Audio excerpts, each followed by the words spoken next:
नमस्कार मो ना संध्याराणी जेना घर अठिलाबाद ब्लॉक बाहनगा जिला बालेश्वर आमे 2010 मसीह प्रायतः छेली आउ गाई चाष कर आसुचु।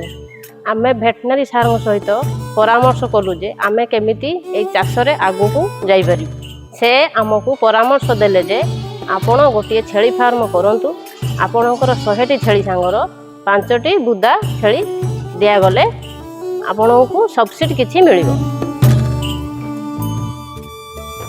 आमको यही योजनाटा भल लागिबारु आमे यही फार्मटी कलु।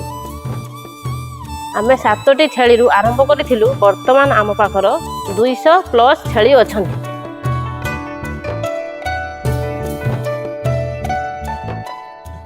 मुख्यमंत्री कृषि उद्योग योजना रु यही फार्मटी आमे तैयारी करिछु।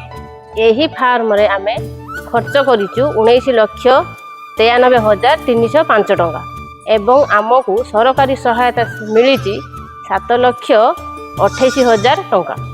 आमे यही फार्मटी को 2024-25 मसीह आरंभ करिछु। वर्तमान आमे 30 रु 40 टी छेली बिक्री करिछु। आमे सेथिरु 3 लाख 3.5 लाख टंका लाभ पाइछु। आमे वर्तमान मिक्स ब्रीड रो छेली रखिछु। सिरोही, गंजाम ब्रीड, ब्लैक बेंगल सब प्रकार देसी ब्रीड छेली भी रखिछु।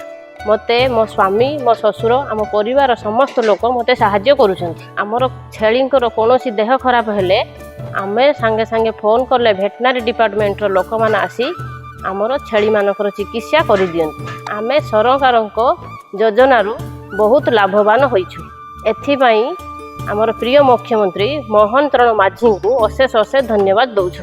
एथि सहित प्राणी संपद विभाग को मध्य धन्यवाद दउछु।